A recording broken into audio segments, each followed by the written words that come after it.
collaboration. And lastly, ensuring that those impacted by change are successfully navigating those changes. Who we are as a group, we are an agnostic group. So our purpose and direction as a community is that we are an agnostic group of change management professionals coming together to learn from one another, build knowledge, and our goal is to inspire and lead change, and to ensure that everyone impacted by change is set up for success in navigating it. As we all know, it's very difficult. The agenda for today is that we did talk about, we have jokes there, but we did talk about a lot about travel, the purpose, and we did the welcome section. So we're going to talk about the PSCP board later, and then after that, we're going to have Candice talk to us about empowering public sector initiatives and building sustainable change capability, empowering public sector initiatives. And then at the end, we'll have question and A, and then we're going to have the closing. On the next slides, you will be able to see our board members. So, and also their contact information. If you guys have any question or if you want to get in touch, please feel free to email one of us. And a great opportunity is that by attending today's webinar, you're eligible to receive PMI PDUs. We'll provide you with a survey link at the end, so make sure to stay till the end and also fill that survey at the end of the session. And then we will send you the notification and you receive the PDUs. One thing about us is that we are working towards securing our 501c3 nonprofit status, which will allow us to expand our impact and better serve our community. Our fundraising goal is $2,500, and we're excited to share that we are already 20% of the way. Woohoo! If you'd like to support, you can, I love those reactions. If you want to support, you can scan the QR code or use the link in the chat. I can put it in the chat, the link, and I'm going to put it in the chat. And every contribution helps. So that's the link, and that's the QR code. A few upcoming opportunities for gaining more knowledge and participating more. There is the Colorado Lean Network Summit. It's actually on September 5th. So this year's theme is all about continuous improvement and the power of small changes to create big impacts. You can register now using the link that's showing up. I'm also going to put that link in the chat in case that's helpful. Another opportunity is that the next event is in the Government Innovation Showcase of Colorado. So this event is designed to explore how Colorado's leaders can harness innovation to navigate the complexities of today while building sustainable system for the future by aligning resources, strategy, and technology.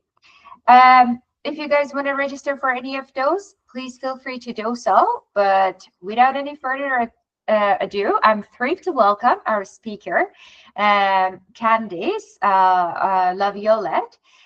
She's the change manager with Larimer County Government, and Candice will be sharing her insight on building sustainable change capability and empowering public sector initiatives. Candice, thank you for joining us, and we'll stop sharing our screen, and you can share your screen whenever you're ready. Wonderful, thank you. So I just wanted to say thank you so much, Masa and Jamie, for inviting me to come chat with all of you today. I am very excited, and it's a great thing that I nerd out when it comes to change management, which is probably why it's a great thing for me to be chatting with you about sustainable change capabilities. And honestly, in my opinion, why it matters now more than ever. So a little bit about me. I'm Candice Laviolette. I am an organizational change manager with Larimer County here in northern Colorado. So I'm up in the Fort Collins area to some of those that are in like the Denver metro area. And while that is my current career with Larimer County, I did previously have some insight to change management for over 5 years. I worked for a little company, which I'm sure all of you have heard of, ProSci. They are one of the leading contenders within change management. And so while I was there, I wore a lot of hats. I was all in the instruction side, kind of moved into coaching, And then I got into the consulting side, so their advisory team. So my background is very kind of diverse when it comes to for-profit, non-profit, profit, private, and public sectors. And then a little bit prior to that, I did do some learning and development within the medical, but that just kind of helped. Oh, that kind of keyed me up for some extra items. But just kind of to circle back, when I said that I'm a nerd for change management, I just like to show this to everyone because I not only like fell in love with the ADKAR model, which I know a lot of people have, and I lived and breathed it for a very long time, but I think I'm the only person that gets to say that I bled it. I think I'm the only human with an actual ADKAR tattoo. I love that methodology so much.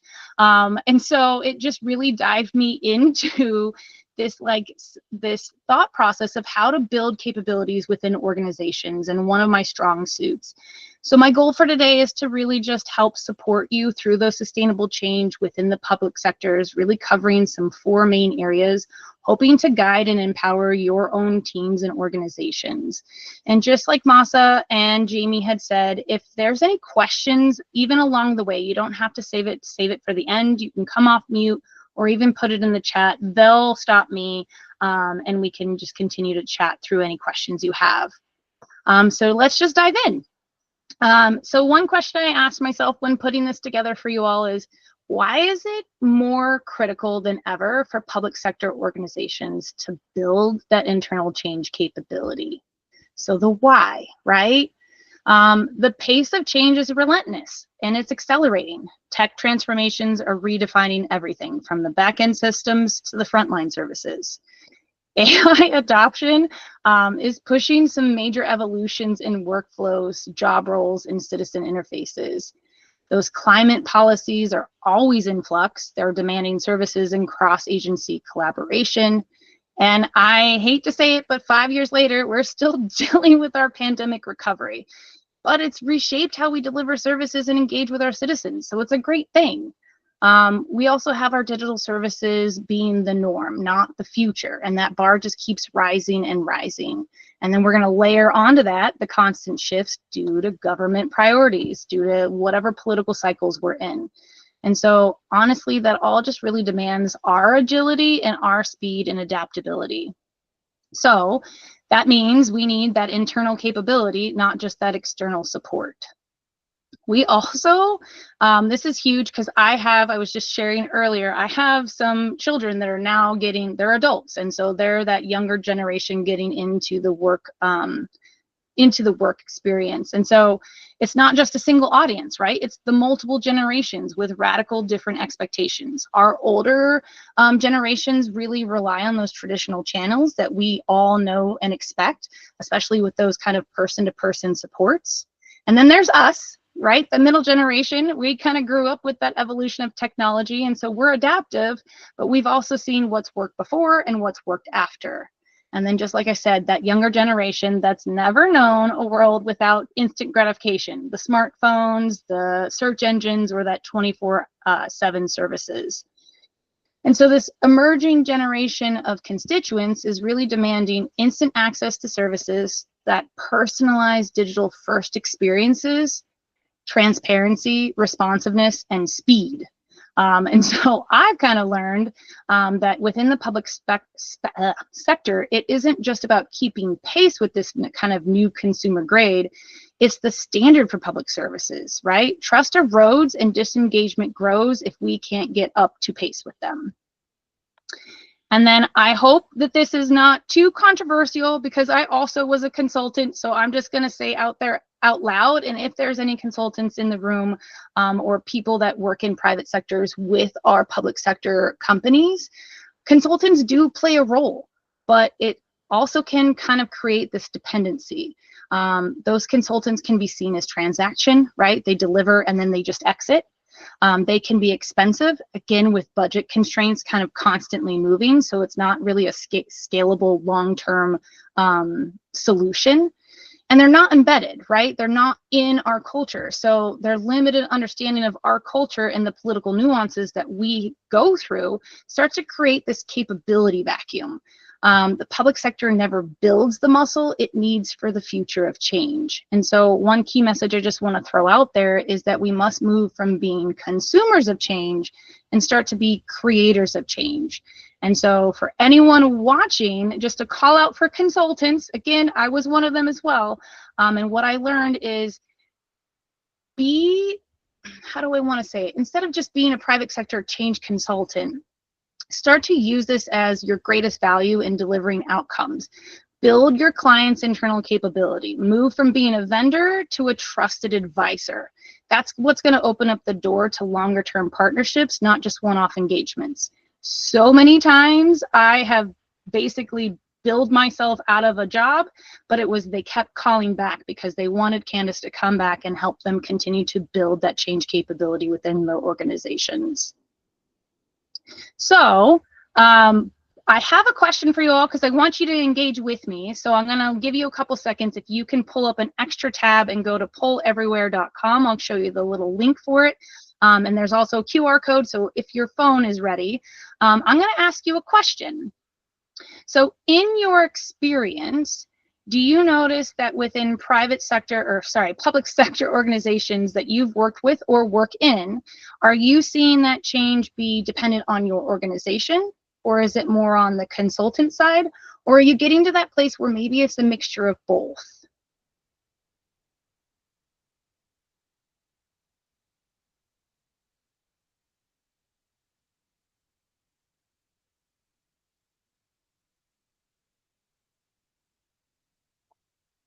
Love that.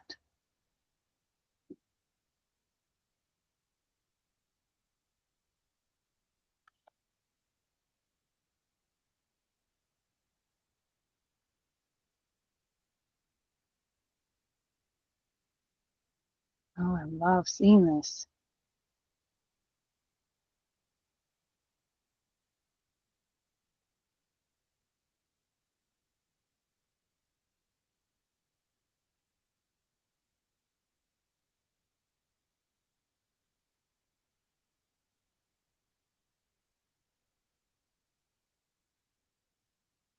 So I like just looking at the numbers that you're all providing for me from those participating. I think a huge call out, like I love to see that the internal change is happening more so than just the consultants. But looking at the bottom and seeing that it's a little bit of both just means that you all are in the right place. And maybe even having those conversations again of like, how can we have this partnership to have you as a trusted advisor? And or if you're in the room, continuing those conversations with your constituents within the public sector as far as the change advisors. So I kind of talked about the like what's going on for us, right? Let's talk about like basically the unique things that we're dealing with when we're in the public sector. So how does the political landscape, the bureaucracy, the public accountability really affect our change initiatives? Right? It's the rules are different. So again, for those who've worked in maybe both public and private, we kind of know that the rules of the game are completely different, right? In a private sector, you can pivot quickly. You can test, you can fail, you fail fast even. You can learn and you can try again. But in the public sector, just like I said, we know that there's three powerful forces that are driving us: our politics, our bureaucracy, our public accountability. And those are the realities of change and how we work. And so I really want to break those down because I feel like even knowing where we're starting can kind of help us start to build what we can do. So starting with that political turnover, a lot of you I saw live in Colorado, so maybe you're a geek like me. Puzzles are my thing in the wintertime, 1,000-piece puzzles or more. And so I want you to just try and imagine doing one of those puzzles, a 1,000-piece puzzle, and every few months, maybe every few years, someone walks in and replaces half the pieces. Or in my case, my dog eats them. But really, it makes it difficult to finish what you're working on. Government leadership operates on those short political cycles, not the long-term strategic timelines. New administrations start to bring in new priorities. What's greenlit today can be defunded tomorrow or canceled tomorrow. There is no CEO vision that's driving like a 5 to 10 year strategic continuity vision, right? It's creating some fragile environments for some long-term changes.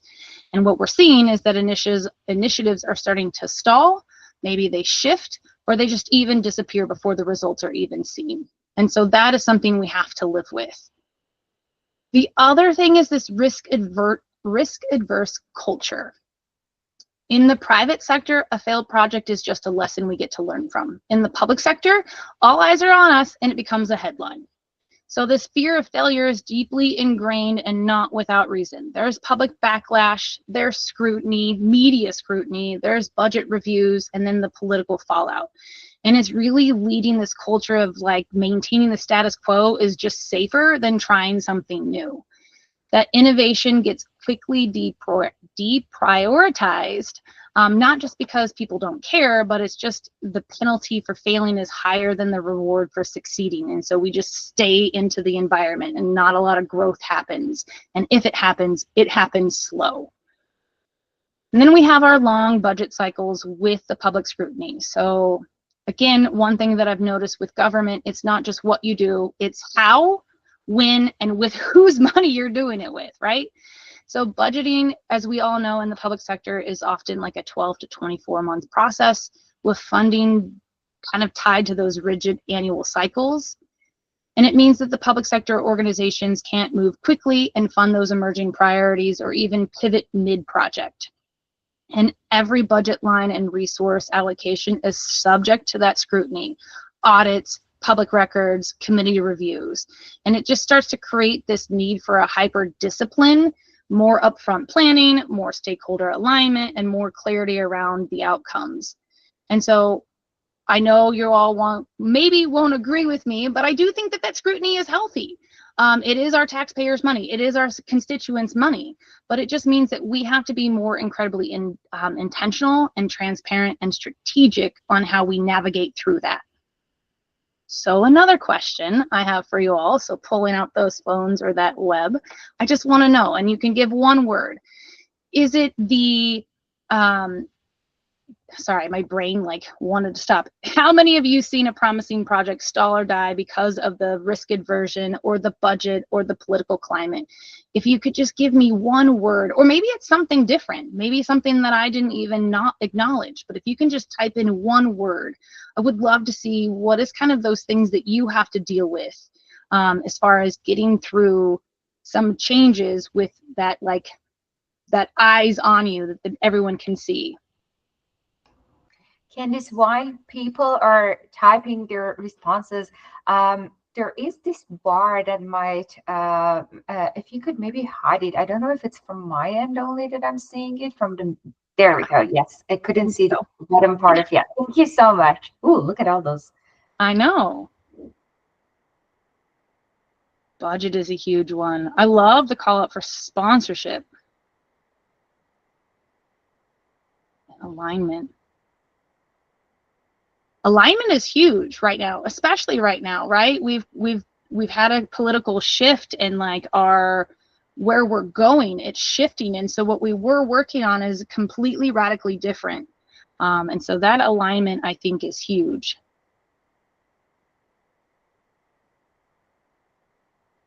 Look at all these words coming in. Yes. And I think the big thing for me, just looking at all of these words, I think we can all agree, right? We are living, I don't want to say it's a nightmare. It is something that just like continues to push us. And it's maybe more the word we're looking for is it's frustrating, right?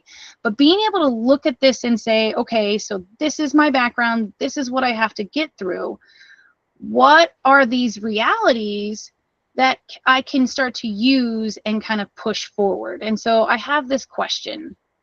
Within these realities, they don't mean that it's impossible, but they do mean that we're going to have to approach it differently.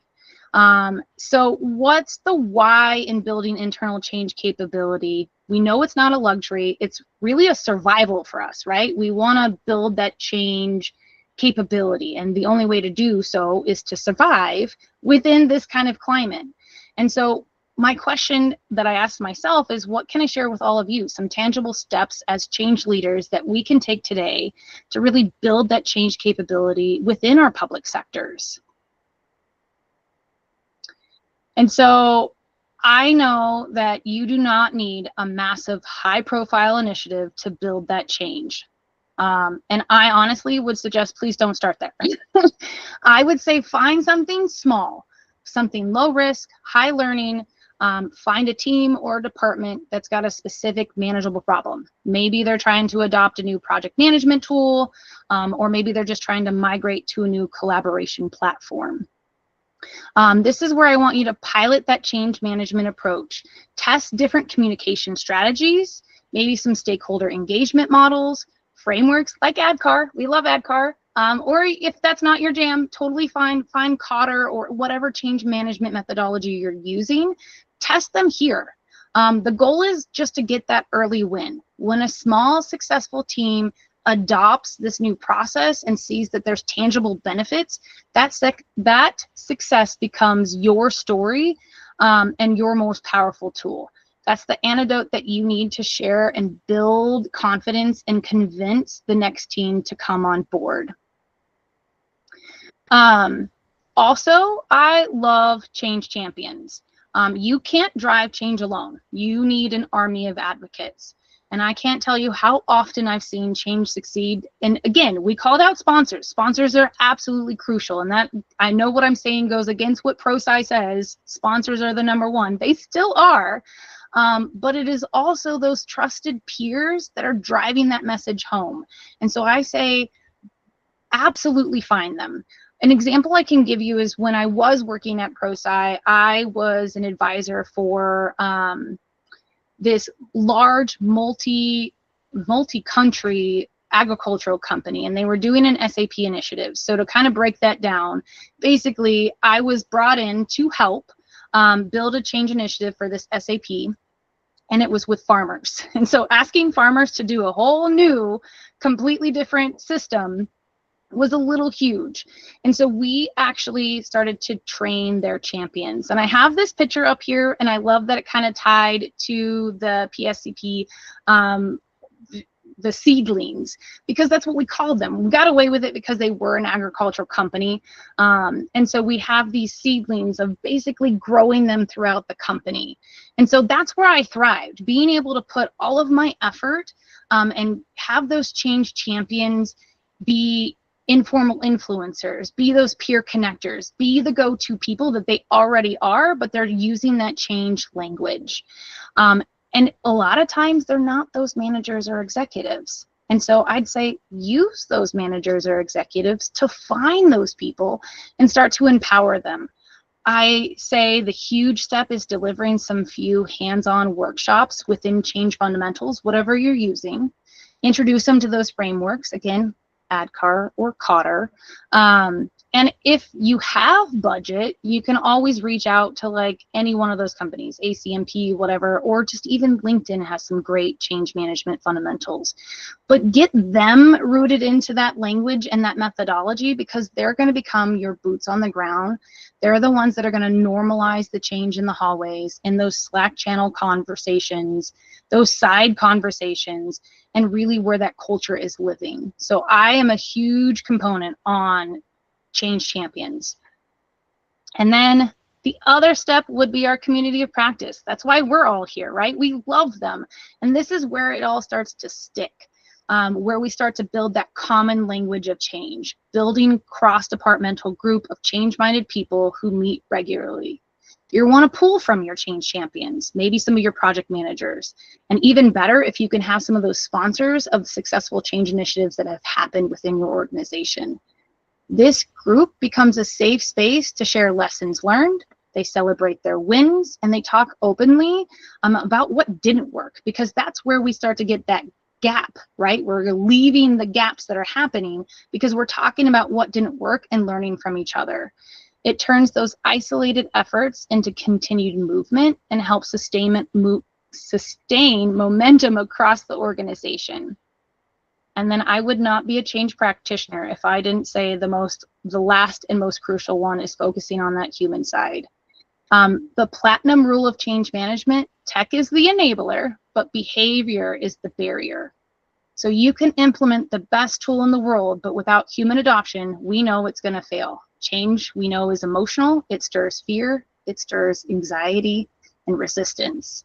And so our job is not just to manage the timeline, but it's also to manage those feelings. And so what helps? Empathy, right? Getting curious about what people are afraid of. Listening, letting them voice their concerns before you even offer any solutions. And here with the empathy and listening, right? We've got the empathy and listening. The biggest one to tie together is this co-design. So I'm listening to you, but together and involving those end users early, getting their input, it lets them kind of say, what is the thing that's going to make this better? What's going to shape the solution? And so that co-design builds that ownership and starts to lead to that adoption. It's really when people feel like they're part of the solution that they stop resisting change and become the change. That's like the big aha I had when I started in change management, was when they stopped resisting it and were like, hey, I want to, and I'm like, okay, yeah, this methodology works. Let's keep going. So I have a question for you, and I would love your input. Which of these 4 steps feels doable for your team and your organization right now?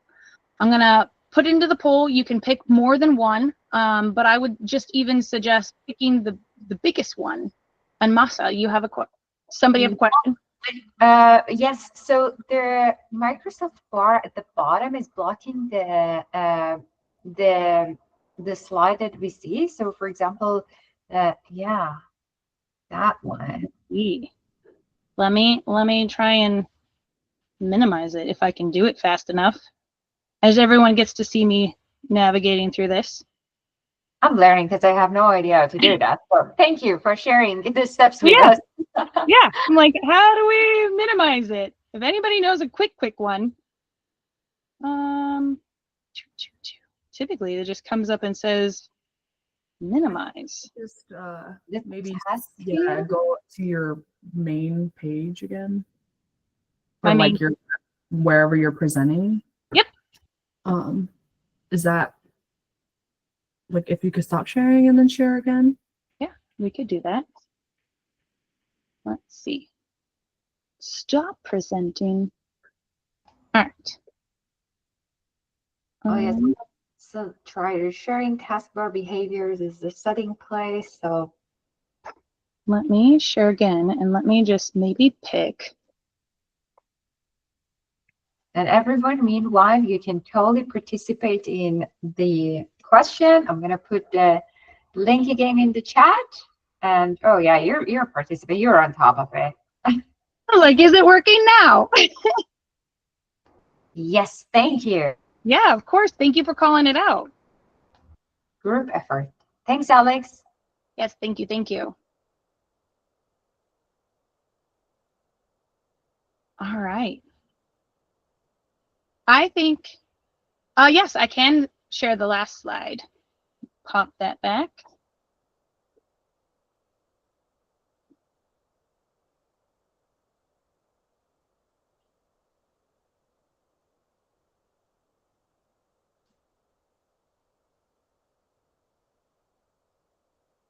All right, I'm going to move forward into the next one.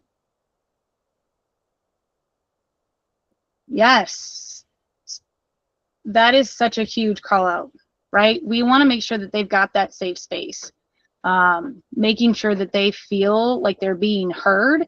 And if you can continuously rinse and repeat that, that's where you're going to get the biggest wins, because they're going to stand up and they're going to share, which is one of the key things that I'm going to get into here in a second, is being able to create these spaces. And so again, those small pilot initiatives, the change champions, the COPs, and that human side of change really starts to create that environment. And then from there, as I get into it, we'll talk about like where you're going to see those wins. And that was just you're already on top of it. You're seeing the future.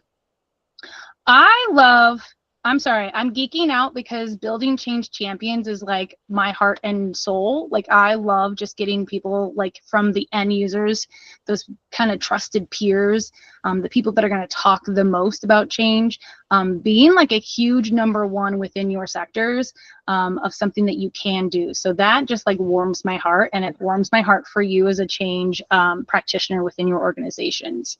So I love seeing those numbers. Thank you for sharing that with me. So like we were just chatting about, how do we measure success when it comes to building sustainable change capabilities and not just completing the project? It's moving beyond the KPIs. I know that that's like a big, like, right? Our instinct is absolutely to go straight to the dashboards. Did we hit the deadline? Did we, get an adoption of 80% or more? And while those metrics matter, they only just tell part of the story. True success isn't about just the outputs, it's about the outcomes. It's not what's changed, it's how people respond to it and what they're ready for next. If we want to know whether change capability is really taking hold, and to kind of come back to your comment, Stephen, we have to look at the culture and the mindset. So increased employee engagement. Are people participating in the change, or are they just enduring it? And some early signs of engagement go beyond the survey score. Are people asking those thoughtful questions? Are they suggesting improvements or tweaks within the process? And are they taking ownership of the change instead of just waiting for direction? It's really when that engagement is real within your cultures, we're going to start to see people move from, again, awareness, desire, I love ADKAR, but into that action, right? We're going to start to see that momentum start to build. We're going to see faster adoption rates. Each successful change is just making the next one easier. When teams experience a well-managed change, they trust the process more. They're going to resist less, right? Is that real? Do people actually resist less? I don't know. But we start to see it. There's still resistance, but we start to see they're resisting less. And then they're going to step into new changes with more confidence. And like I said, it's the clear sign that you're starting to build that organizational muscle within change. You're not just managing a single project, you're developing a culture that's less afraid of the future. Reduced resistance. I could also spend a whole day just talking about resistance. Resistance is normal. We know that, right? That's why we've lasted as a species. It's our human nature to resist. But capability is just determined on how fast we can move through it. In mature, change-ready organizations, resistance, it just doesn't disappear. It just doesn't dominate anymore, which is, I know all of you are like, I don't believe you, but I promise it does. It just doesn't dominate anymore. The shift happens from why are we doing this to like, how can we make this better? We start to get more people involved, and you no longer have to live in this reactive resistant management planning, and you start to think through how proactive enablement can happen. It's a huge indicator that people understand the why, they're feeling supported through the how, and they're trusting you, the who, that's behind the change management. And I think that's big. That's just, yeah, how can we make things better and faster? I love you. I always, like, one thing that I love to say is I need to go slow so I can go fast. So it's okay to go slow in the beginning, but like as you get that momentum, we start to go faster. I love that call out. The last thing I want to say is one thing you're going to notice is qualitative feedback and frontline narratives. Sometimes it's not just about the numbers, it's more about the stories. So keeping your ears out for a moment of aha that's really showing that the change has landed. Early resistors who start to advocate, quiet team members who start to step up and become problem solvers. Someone's using the language that you've just taught them within change, within just casual conversations. And so I want to share this with you because I think you're going to laugh.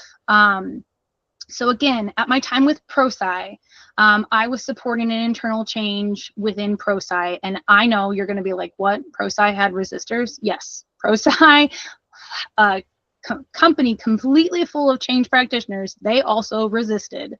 But while I was there, we were working on this internal project that was happening. And the reason for it was that as we were launching this advisory group, it was at the same time that AI adoption was taking off globally. And like a lot of organizations adopting AI, we also knew that we're going to have to adopt AI in order to support our clients that are also going through these change initiatives. And so when I said there were some resistors within the advisory team, my boss was one of the resistors. Some of my peers were resistors.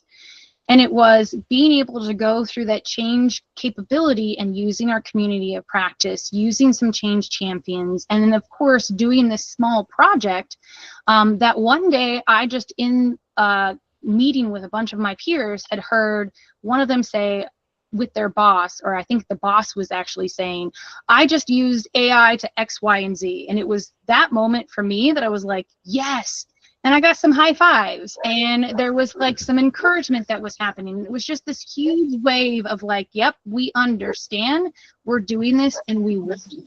And so it's when a resistor becomes a champion that we start to say, yeah, it's not the KPI that's measuring this, it's the, whoa, that resistor became a champion of change, and that is a huger win.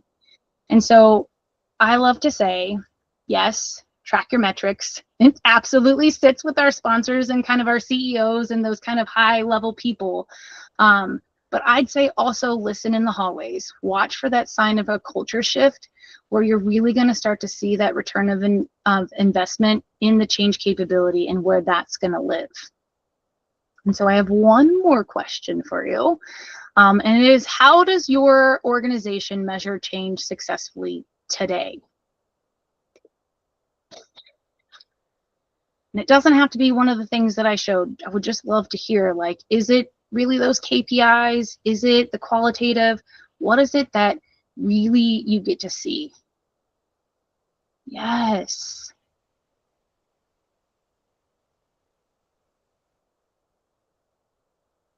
Project success, that's fair. Launching it, right? We've launched it. We're there. I love that. Pulse checks. Ooh, even better.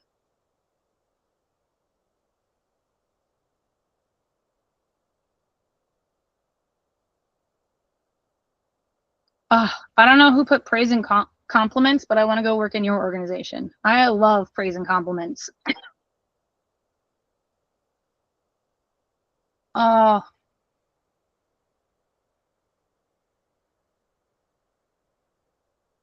I'm also sad to see that the we don't and we don't measure. That also makes me sad.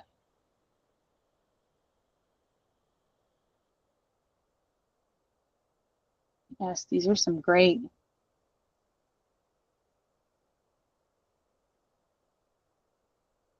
So for those that are putting in that they generally don't, I want to challenge you to maybe start to build some of those narratives, starting there instead of just the normal KPIs that we're kind of used to. Maybe even pulling some of that sentiment and the celebration of wins and the like ahas in the, you know, conference room or walking in the hallways, pulling some of those out to kind of show your leaders that change absolutely is succeeding.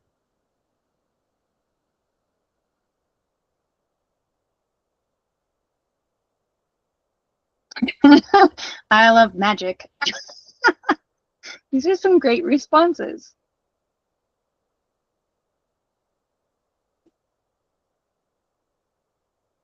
These are great responses. Right? And we're seeing, like, right, there's some that are like, we're not there yet, and some that have got some great ones. And this is where we all live. And so I want to just kind of get us to the closing because I want to give some more conversation for all of us to be together. And so please keep putting them in. I'll even do my best to like send some of the responses back to Jamie and Masa if some of you are like, hey, I wanted to see what other people are dealing with, because we also live in we're constantly learning. And so if there was something up there in responses that were given that you want to grab, I'll share it with them so they can circle back with you. But as I kind of close for all of us and we get into that Q&A, I just want to make sure that I covered everything that I said I would in our short amount of time together. And so I said that we were going to understand that strategic imperative, right? The things that are building that internal change management capability within our private sector or public sectors, words today. And so I hope that I did that by kind of showing those unique pressures in the political landscape, the bureaucracy, and the accountability that we have to live in. And I know that you're all seeing it as well. It's just building that internal capability. We know it's not a luxury, it's our survival strategy. And I hope that I was able to cover some practical approaches that will help us equip our teams with that foundational knowledge and tool, really ensuring that we're all participating in the change. I hope I was able to show that with some actionable steps. So again, starting small, train your change champions, create that community of practice, really focusing on that human side of every project that you touch. Then I hope that we kind of got into that integrating the change management best practices within our current project frameworks, really fostering that self-sufficiency. The idea of maybe using that pilot project is like the perfect example of baking change practices into your day-to-day, building a repeatable process without needing to start from scratch. And then lastly, really IDing those methods of sustaining a culture of adaptability and continuous improvement, really kind of making that rinse and repeatable process within your organization, and starting to see that the conversation, or that this is where our conversations about measuring culture is more important than just the KPIs. And we know KPIs are critical, but even those conversations are more. Recognizing that qualitative win that proves that we're building that change-ready organization. And so I'm just going to ask all of you, I want you to just I want to challenge you, basically. Don't let this just be another webinar. I want you to choose one of the things from today's session, one small idea, bring it back to your team, if you're a consultant, your client, or just your agency, and start that conversation and plant that seed. I think it's going to be absolutely crucial to continue to build those change capabilities, and I want those wins for you all. So I want to say thank you again to Masa and Jamie for reaching out to me and asking me to come speak to you all. I hope I was able to get enough info out to you and make a win for you. Thank you so much, Candice. It was great. Thank you for sharing all the insights. I took a lot of great nuggets of wisdom, so I'm sure everyone else did. I do see a question in the chat, so I'm going to read it out loud. One is from Elizabeth. Instead of using the phrase employee engagement, can we say employee involvement and ownership? My rational engagement is overused. And then same person, another part of the question is, in my experience, community of practice is part of sustain. The business really wants to own the upkeep of this. Yeah, so let me tackle that first one. Language is huge. I am absolutely an advocate of using the correct language. And so if something's going to fall flat, just change the word to make it land. And so absolutely, make it what it's supposed to be. The great thing about change management is that we have our own language. Project managers have their own language, but there's still a shared definition. So just change it. And then if you could repeat the second part of that question for me one more time, just to make sure I heard it correctly. Oh, the mute button. Absolutely, yes. It was about the community of practice is more in the sustain the business because the business really wants to own the upkeep of this. Yeah. So I think, yeah. Yeah, absolutely. So I would agree with you there, right? Community practices typically happen when OCM starts to build its own framework within the organization. So I would agree that you're seeing it as a sustainment, but I would even challenge you to see building this capability within your organization as your own sub-project. And so maybe even try and push it to be kind of your plan and act, right? I'm planning to have a COP, and it might be more in that sustainment area. But if you're already starting to have some wins, starting to build some change management, some change champions, you could get away with even starting it before sustainment. So the answer is yes to both. I'm like also trying to find, where's my, oh, there it is. Sorry, I also live in Zoom, and so I'm like, where's the comment button? I can pop into here. Yeah, so there are thank you notes, ownership equal to empowerment, totally Janelle. And then Stephanie is asking, doesn't a would-be a champion need to first feel safe too? Yes. So creating environments where people feel open, it's that, right? It's the, what do they call it? It's that psychological safety. So as you're building your change champions and then building that COP and getting into your community of practice, I did call out bringing sponsors into that community of practice, but your sponsors could even be the people that launch each meeting, and then you just have that safe space for them to continue that change conversation of the wins, the like do betters, and the like, I had to deal with a hard situation. Hey, peer, can you open up? And by on it, like I hate to say, not including your sponsors or your leadership, but I would say it's completely okay as long as they maybe sponsor the beginning of that conversation and then they leave so that environment opens up for them. Thank you for that. And I do see that people are trying to network. That's great. There are a few folks in the chat.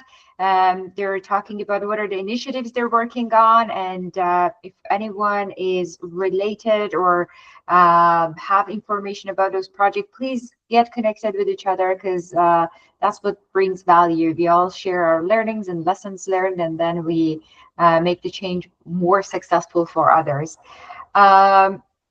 I don't see any more questions in the chat, Candice. Thank you so much. If anyone has any other questions, please feel free to mention that. Otherwise, I just wanted to say thank you.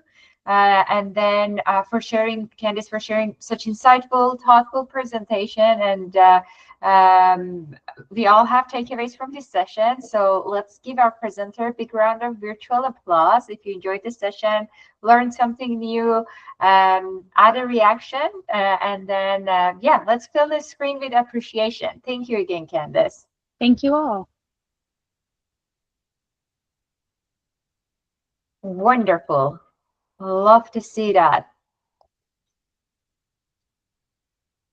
So as we mentioned, you all going to receive PDUIs. So I'm going to put the link in the chat. Please feel free to fill that form for to getting your PDUIs for the PMI. And also, we would like to get your opinion and your feedback as to gathering input into shaping upcoming presentations. So we encourage everyone to participate of what are the topics you're interested to hear. If you want to present, or if you know anyone who wants to present, please provide us their information. And also any comment or takeaways that you want us to pass to Candice, please feel free to do that. And I'm going to put the link in the chat as well for the second survey.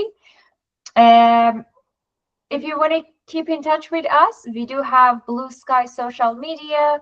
We do have the PSCP website, and then we have LinkedIn page. So I'm going to put the link to those in the chat. And then that was the website, and this is the LinkedIn page. The bottom line is simple. the more we engage, collaborate, and encourage with each other, the more we'll all accomplish. So this is about helping one another, adapt to change, and making a real impact together. And I loved in the chat to see that people were trying to connect and finding people who are in the same industry or are going through the same initiatives in their organizations. It was amazing to see that. So yeah, take a leap, reach out. It will be fun, even if you want to reach out to us. Thank you so much. And until next time, we will see you on Thursday, October 16th. We will have Julie presenting for us using open-ended questions to drive change management. Until then, take care, and thank you all for participating. Thank you.